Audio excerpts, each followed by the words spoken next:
Hello everyone, welcome back. I want to do a video today on pistol safeties. Okay, that's a subject that comes up quite often. We're going to talk about internal safeties versus external safeties. So one of the things I always tell people, the most important thing to know with regards to safeties is, first of all, the safety is basically between your ears. Okay, follow your gun safety rules, and the gun is the safest thing in the world. So basically, gun safety rules: keep the gun pointed in a safe direction, keep your fingers straight and off the trigger until you're ready to shoot, and treat all guns like they're loaded. Okay, so that is the primary safety. Now, as far as mechanical safeties on the gun, the number one safety, as far as mechanical safeties, is the holster. Okay, the holster has three functions. Number one, it carries the gun. Okay. Number two, it retains the gun so it cannot fall out of holster. And number three, it protects the trigger guard, right? Because essentially you gotta move the trigger back in order for the gun to fire. So even though this pistol over here is loaded with a rounded chamber, I can beat this all day. Nothing can, this gun can't go off unless that trigger moves back. Okay. So the Kydex holster, the modern Kydex plastic holster, is the primary safety mechanism on pistols today. Okay, so this is, again, like I said, this is a Glock 26. I want to talk about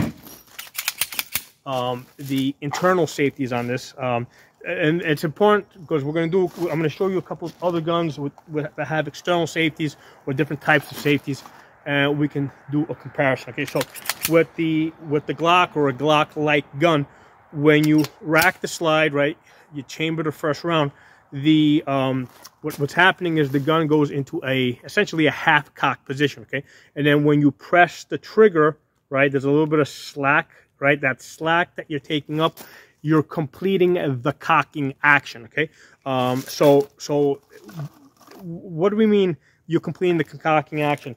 So when you rack the slide, right, picture a bow and arrow, right? In order to fire a bow and arrow, you got to pull it all the way back.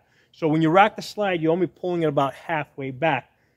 So in order for the gun to fire, you have to complete the cocking action and pull the bowstring all the way to the back before you can release it. Okay, so that is one of the safety mechanisms that's built into the Glock.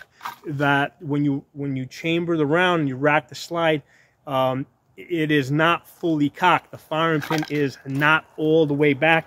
You have to press the trigger to pick up that slack and complete the cocking action. Okay. Now the next safety on this is that little the trigger safety, right? So there's this little leaf over here. Let me make sure it's in focus. All right. So there's this little leaf over there. If I hold this from the sides and try to push this down, you're going to see that it doesn't go click. I actually have to put my finger on that leaf, and then it will go click. Okay, so that's the second safety mechanism that's built into this pistol. There's a trigger safety. Now, the third safety mechanism is the firing pin block. Okay, so if you look over here, there's this safety plunger over here, and what that does is it actually blocks the firing pin. So what happens is when you press the trigger bar, right, you see that little shark fin over there? So as you press this, that shark fin comes back, okay, and as the trigger moves back, it moves the shark fin back. It also moves your sear back over here. So as you're pressing it, you can see how, you come on this side of the camera so you can all see it. You can see that as you press, see how you're completing the cocking action. You're moving the sear to the back, but you're also moving this shark fin back at the same time. Okay, so as far as the sear that's in the back, what that's doing is it's coming over here, and it's coming back and it's grabbing your firing pin, right? So that's the firing pin right there. So it's going to grab this, pull this back, and then at a certain point it's going to come down and it's going to release it. So that's what I meant earlier, that this firing pin has to move all the way to the back in order to have enough force to be able to hit the primer. Okay, so what's happening with that here is, as you're, this is your firing pin, right, or the firing pin lug. As you press the trigger, the sear comes back and down and releases the firing pin, right? So this is the action. You press the trigger, it comes down, back, releases the firing pin. Now, like I said, there's a firing pin block that's activated by that shark fin. So the shark fin, as it moves back, hits the safety plunger right there, right? And what that does is it moves that out of the way so that the firing pin can come through the hole, right? So if I push forward on this, you're going to see that that firing pin is not going to come through the hole until I actually push this in, and now it'll come through the hole. Okay, so I have to push the safety plunger up so the firing pin will come through the hole. If I don't push it up, it doesn't matter how hard I push on it, it is not going to come through that hole. Okay, so I have to push it. Okay, so that's really important. And this firing pin block is a safety feature that you're going to see in a lot of the other guns that we're going to be talking about. So all those extra safety features that they put on the gun, they're kind of redundant, right? Because most of the other guns that I'm going to talk about there, they all have that firing pin block, okay? So if you drop the gun and let's say the sear slips and it slingshots the firing pin forward, it can't come through that little peephole there because of that firing pin block. Okay, so that's a really important thing to understand. You know, especially in terms of, you know, because a lot of times people are nervous about carrying with around the, you know, loaded with around the chamber, and I find that once I make them understand the internal safety features of striker fired guns, they feel a lot more comfortable with it. Okay, so with a Glock style gun, okay, which has no external safeties, basically the safety is that the trigger must move back in order to deactivate all of those three safeties that we talked about. And as long as it's in a hard plastic holster, you know, if you can't get your finger there to move the trigger back, the gun cannot fire. Now, important thing here is this style of a gun, right? The striker fired gun has to be in a Kydex holster. It can't be in a leather holster. It can't be in a fabric holster. Now, I have seen some leather holsters that are like really tough, really rigid, where it's like, yeah, when you look at it, it's brand new. You're saying, okay, right, okay, this thing is tough. Let's say maybe even has a strap, right? Because a lot of times with the leather holsters, they might be tough, but a lot of times you have a retention issue, right, where it doesn't hold the gun in place. It doesn't, because the place where this gun basically locks around the trigger guard to lock it in place. So a lot of times that's lacking with the leather holster. But sometimes they'll have a strap that goes around the back. But the point I was going to make here is that even though the leather holster might be like really thick, and it, you know, you might be okay, there's no way that this is going to collapse and accidentally hit the trigger. As the gun gets, as the holster gets older, right, over the years with the sweat and it gets wet, what we find is that leather holsters sometimes start to collapse. They start to lose their form, and what happens is they start to cave in, and there's a possibility that as you reholster the gun, it might come in and pinch the trigger, and as you go to reholster, it fires the gun. Okay, so with the Kydex holsters, the nice thing about Kydex, it's either broken or it's not broken. Okay, if this is going to be broken, it's going to be like cracked, and you know you're going to know that it's broken. It doesn't like slowly wear over time. Okay, if at some point, let's say you're running over with your car or something and you break it, it is broken. You can't use it. Okay, it's obvious. It's obvious when the Kydex holster is not working. The main thing with it, you just gotta make sure that it's form fitted to the gun and that it retains the gun, and it's and there's no chance of it falling out. Okay, so let's talk about some other types of safety. So one of the other ones that sometimes is really popular with people, is the double action only pistol. Okay, so this one has no external safeties, right? So, and again, it goes in the Kydex holster. But here's the thing: because this has basically the safety mechanism of this is that long, hard trigger pull. Okay, so every time you press the trigger, your finger has to exert significantly more pressure than, let's say, on the Glock trigger to move that hammer all the way to the back. And that is part of the safety mechanism. Part of the safety mechanism here is that you have a much harder trigger press. Okay, so one of the problems I find with these double action only triggers is that you get, if you're shooting 100, 200, 300 rounds, all right, especially if you're doing a class or a competition, your finger starts getting very tired. Okay, so what happens is your finger starts to get tired, and you start losing accuracy. You start slowing down, and that's just the reality. And the thing is, when we say your finger's getting tired, the finger's like all tendons in here, right? So there's no way to really, you can't like significantly strengthen your finger, right? Because there's not muscles in here, they're tendons. The tendons is what's getting tired, right? So it's not like you're gonna do forearm curls or something and strengthen your forearm. I mean, I got a nice size forearm, and still, if I'm shooting, some 300 rounds of this, I can see that, I'm not as accurate as I am with the Glock, right? Because again, with the Glock, my finger is simply doing less work. It's easier. Okay. Now, one of the benefits of the double action only pistol, right, is it doesn't have to go in a Kydex holster, because it has that added safety feature of the long, hard trigger. It can go, let's say, in a purse holster or a fabric holster.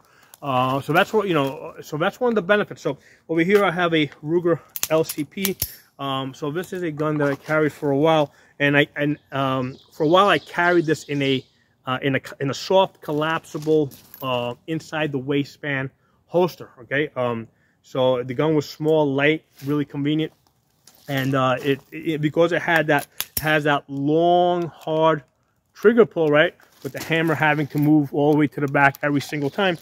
This is a gun that I could carry in a soft collapsible holster. The problem with that is that with the soft collapsible holster, especially inside the waistband, is extremely difficult to reholster the gun. So you can be somewhat quick coming out of the holster, right? But you're not going to be very quick going back into the holster, right? Especially if it's inside of the waistband. So again, that's an advantage of the right. There it is. That's an advantage of the Kydex holster. You're able to do lots of repetitions. Go in, go out. Okay. One of the things you just gotta be careful of is make sure you got your shirt out of the way. Okay. So that as you're going in, you don't want your shirt getting caught up between the trigger and the holster. You don't want the fabric, the material getting in there. So as you're going back into the holster, if you're feeling any resistance, slow down. Okay, if you need to look. A lot of people are big on don't look when you reholster. I tell people, listen, we're usually in a rush to come out of the holster.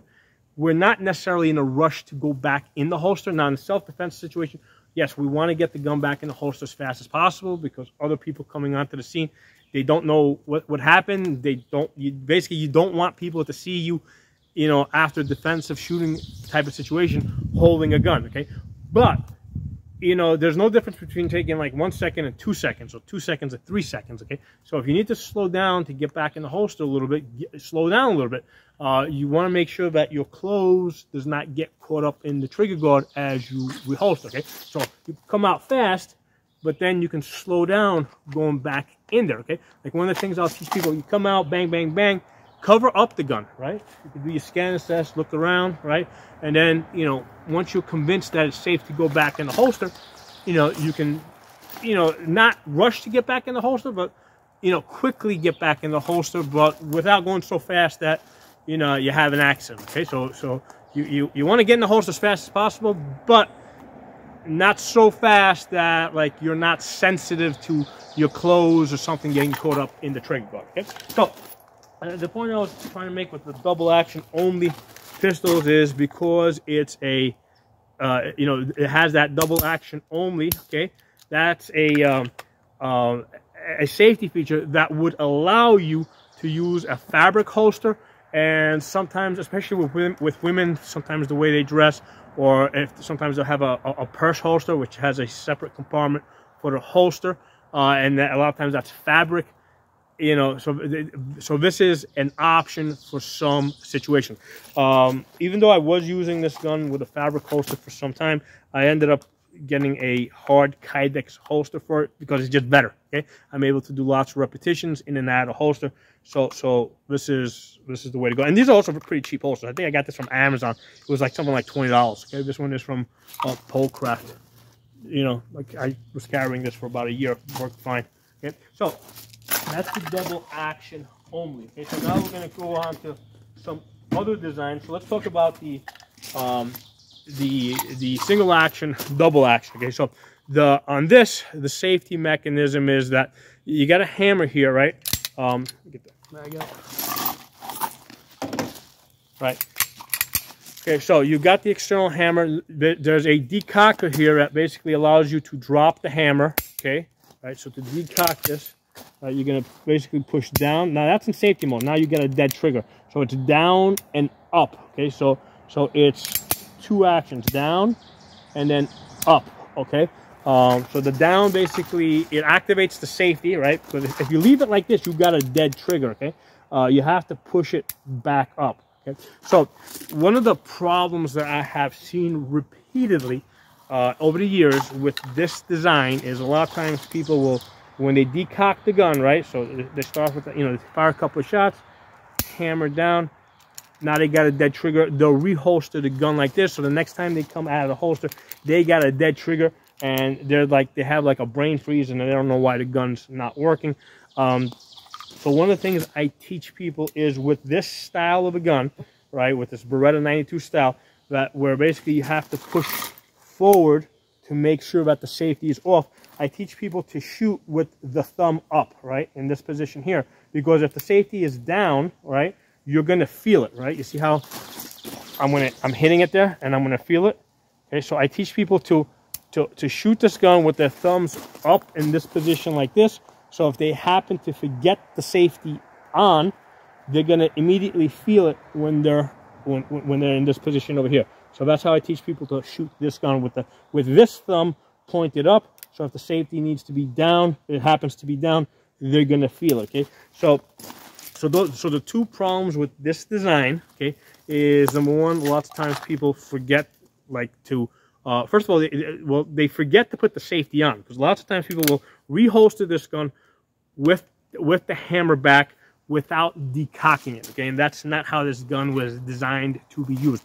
Even though it also has a firing pin block, you know, Beretta's instructions are to decock the gun. Okay, so this gun was meant to be decocked before you holster it.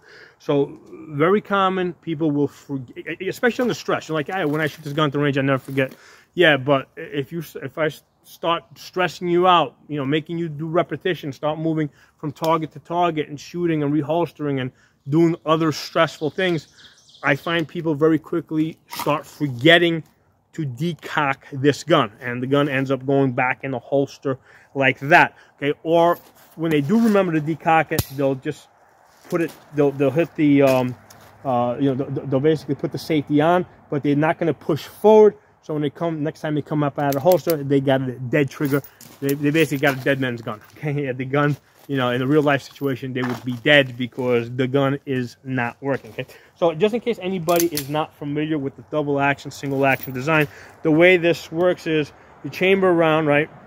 Oh, also, the other problem I see with this design is when people run the slide, a lot of times they'll put the safety on. Okay, so with this style of a gun, I usually recommend to people to actually use the slide release, right? With the Beretta 92, they give you a really big slide release.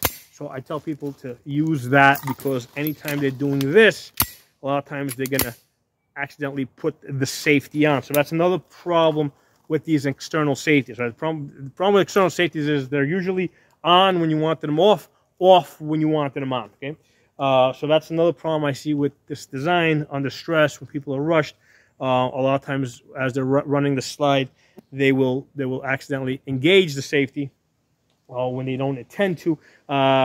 Sometimes, like in the wintertime, sometimes people are wearing thick gloves, so it's not so easy to reach the slide release, so they have to run the slide instead of hitting the slide release, and that's a lot of times that's when I see people accidentally engaging the safety. Okay, so the way this gun is supposed to work, you carry it in a holster around the chamber, hammer down, you come out, right? Come out, engage. First shot you fire is double action, which means you got a long, hard trigger pull. Okay. After the slide cycles, the hammer is going to reset to the back, so your subsequent shots are now going to be basically a single action. Okay. So the first shots are a long, hard trigger pull. All the subsequent shots are lighter trigger pull until you manually decock it. Okay, so the idea with this gun, or the benefit, is that you have the benefit of the additional safety of that, of while you're carrying the gun in the holster with a long, hard trigger pull, right? But after you fired the first shot, and the hammer resets, you now have a lighter trigger pull, so in theory you're now able to make more accurate shots. Your finger is going to get less tired. In practicality, right, and I've worked with this gun for a very long time. In practicality, what happens is, regardless of how much training you have with the gun, you tend to forget the difference from the first trigger pull to your second trigger pull. So the first trigger pull, you're coming out of holster, a lot of times I'll see people like, oh shit, I got a hard trigger pull. Right? And then what happens is, after the hammer resets, the next shot, they're expecting a hard trigger pull, and now they're doing that, right? And they're jerking the gun down and they're putting the shots in the dirt. So this change, right, this inconsistent trigger pull from hard to light, right, then back to hard when you decock, it diminishes people's accuracy. It messes with their brains, okay? So that's why I, even though I worked with this gun for quite a bit, eventually I got away from it because it just made training people a lot harder, okay? People, we had issues with the gun going in the holster, not decocked. We had issues with when basically the gun came back out of the holster, the safety was on, and it was, especially if you're working with lots of different people were forgetting different things. It just made the training a lot more difficult. Okay, so that's why I completely got away from the recommending and using double action, single action type guns. The nice thing about the Beretta, though, is it does have the decocker on both sides. Okay, and there is also a kit that you can get, which basically turns the decocker into a decocker only. So after you press the safety down, it automatically pops up. If you're going to carry this style of gun, I would definitely recommend that you get that kit and install it, where if you press the safety down and release it, it will automatically pop up. Highly recommend that. Okay? Now the other style, again, this is also a double action, single action, like this SIG over here, right?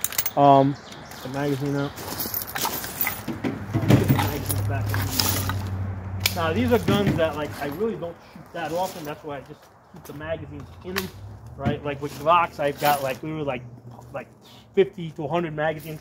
With these other guns, I might have like, I don't know, 10 magazines for each, because they just don't get used that often. So with the SIG, and this is the, which one is this? This is the 2022. It has the same thing. It's double action, single action. Everything else, everything that I said before applies. The difference is that the decocker is down here. Okay, so basically, you fire the first shot. The first shot is decock it. First shot is a long, hard trigger pull. Okay, then the gun cycles, and your subsequent shots are now a short trigger pull. Same issues with people putting this gun in the holster without decocking it. We don't have that problem because when you press this down, it automatically pops up. So we don't have the issue of people forgetting to just leave it in safety mode and the gun not working. So that doesn't work with this. The problem I find with this gun is because of the way the safety is here, it's flat. If people's hands are sweaty, it's a lot. It's very likely that their thumb is going to slip. With the Beretta design, just because it's bigger, sticks out more, although sometimes I'll see people's thumbs slip off of this as they try to decock it. With the SIG design, I see it more often where people's thumbs are slipping off the decocker when they try to decock it. The other thing with the SIG design is it only has it on one side. Okay, so if you're a lefty, you're screwed. Basically, you have to do it as a lefty. You have to do it with your index finger. Right? I mean, it works, right? You can see how I'm doing it. All right, so this is not a great design for a lefty. You gotta get used to that. I mean, I can do it. I've done it. I think H&K is one of the few companies that has this design with the decocker on the other side. I think I've seen that. So just be aware if you really want this design. H&K is one of the few companies where you can get that on the other side. So again, this is double action, single action, has almost all of the issues as the Beretta 92. People putting this in the holster without decocking it. We don't have the issue of the safety being accidentally, even in the winter, right? If people are running this slide with thick winter gloves, because of where the safety is down there, they're not going to accidentally flip the safety on, and the gun's not going to work. Okay? But again, the problem is with the thick gloves is they can't activate that. Okay? So in the wintertime, this gun just doesn't work because people can't, with thick winter gloves, they cannot activate the the decocker in order to decock the gun. Okay? Move back over here. So finally, let's talk about the 1911 design. Okay? Now, yeah, 1911 has all these guns, with the exception of this Ruger LCP, have the firing pin block. Okay. Now the Ruger LCP, it's double action only, so the hammer, it's normally rested down, or actually it's in a half cock position, so it has to move back. So the Ruger LCP is the only one that does not have the firing pin block. All these other guns have that firing pin block, which I believe originated with the 1911. Browning was, I think, the first to, or one of the first, if not the first, to incorporate the firing pin block into one of his pistols. He also has the back strap safety, where your hand has to be over here in order to deactivate the safety. So this has something like 5 safeties, right? It's got like 3 internal, I think, and 2 internal, or maybe even 3 internal. I forget how. This has a shit ton of safeties. It makes maintaining this gun really difficult. Like if you want to, I mean, obviously you can. Well, first of all, even just getting the slide off and taking the gun apart can be a pain in the ass. But if you really want to, get down into the internals, it's a lot of work with this gun. Okay, so one of the reasons why I generally don't use it that much for training, because it's really hard to maintain. As far as like getting all the way inside, pulling the trigger out, it's a lot of work. Pulling all the parts out of the pulling the firing pin out, all that stuff. It's a lot of work. So I generally try to avoid using this gun too much, because I don't want to do all that work. Okay, I'm basically in the business of training people. I'm not in the gunsmithing business, where I'm constantly taking guns apart and putting them back together. Okay, so that's why I prefer to use guns that are the least amount of maintenance, the least amount of maintenance work. So as far as external safeties, you've got the external back strap, you've got the thumb safety. Okay, so deal with the thumb safety is, again, when you come out of the holster, right, the only way to know for sure that your safety is off, with this you have to ride your thumb on top of the safety. Okay, so with the Beretta, your thumb points up, right, to make sure that your safety is disengaged, right? Because if it's down, you'll feel it. So thumbs up. With the 1911, it's the opposite. Thumbs down on top of the safety, right? So whatever direction you need to move the safety to disengage it, that's what your thumb. That's where your thumb needs to be you know, pressing up against, in order to make sure that that safety is off. Okay, if most people, when they shoot 1911s, they shoot it, they don't know to ride the thumb on top of the safety. If the safety happens to be on, the gun's not going to work. Okay, so that's why we shoot the 1911 with the thumbs riding on top of the safety.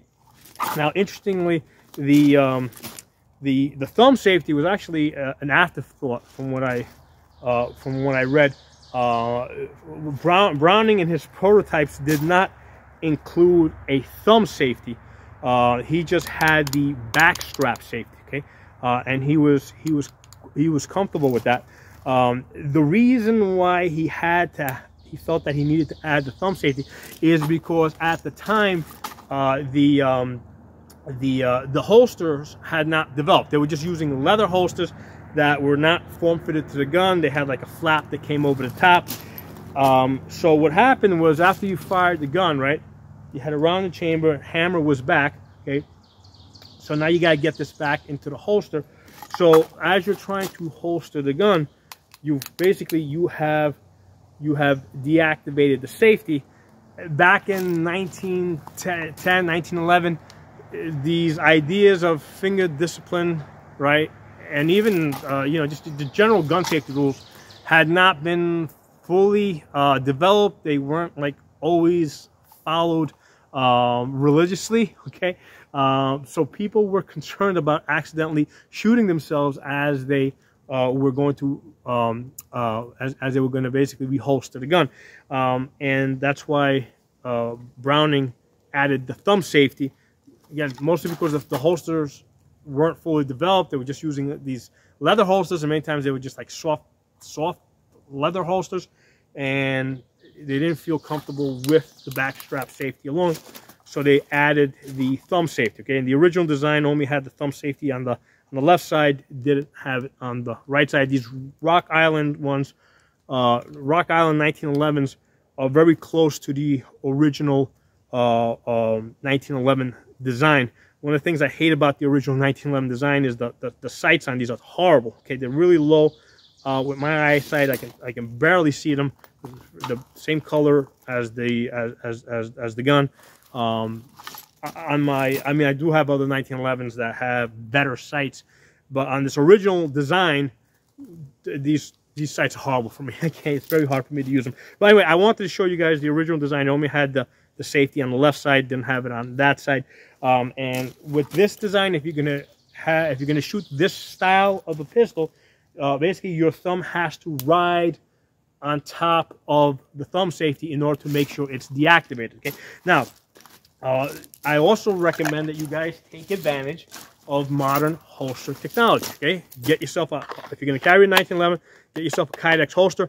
Now, with the Kydex holster, it does not matter if you flip the thumb safety on or off. Okay, because the gun internally still has a firing pin block, just like your Glock over there. Okay, so I believe they call this condition 0. Okay, this is actually something that they did back in the day, or they considered it doing back in the day, where they did not use the thumb safety. Although I don't think it was that popular. In fact, from what I hear, most GIs preferred to carry the 1911 without a round in the chamber, because again, the holster technology had not caught up yet. Okay, so today with modern day holsters, we could theoretically carry this with the thumb safety down, because the holster protects the trigger guard. It has an internal firing pin block. It also has some additional internal safeties that I forget, but I would probably recommend that you use the thumb safety, just because it's there, and that's probably what the manufacturer is going to recommend.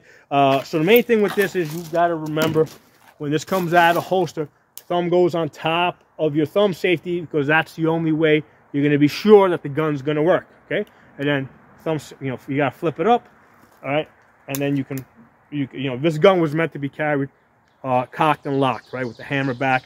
Flip your safety on. That's how it goes into the holster. Okay, so with all these, I think we discussed all the main types of safeties out there. For most people, I recommend a striker fire gun. like this Glock. It's a lot easier to train people under stress. There's less things that they gotta think of. All they gotta remember is after they shoot to basically safely reholster the gun. They don't have to remember if they gotta hold the gun with the thumbs up or thumbs down. They don't have to remember if they gotta decock. They don't have to remember if the first trigger pull is gonna be hard and the other ones are gonna be easy. And I find for most people, especially beginners, the less things they gotta think about, the better they get, the faster they can get. And I mean, ultimately, I try to move people as quickly as possible beyond just target shooting and gun handling. I want to get them into tactical, realistic self-defense training. Okay, when I use guns that have lots of buttons and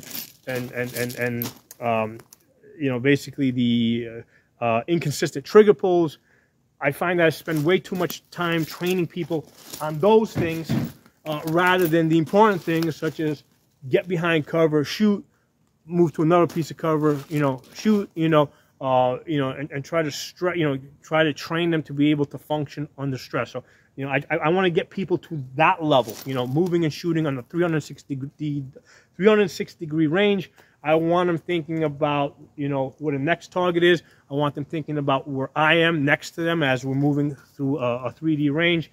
I want them thinking about those type of things. I don't want them sitting there spending all the time thinking about, is the safety on, safety off, or is, what's the trigger pull going to feel like, and that kind of stuff. So there are my thoughts on that. I hope this video was useful for you guys. Drop some comments below, and I'll talk to you all soon.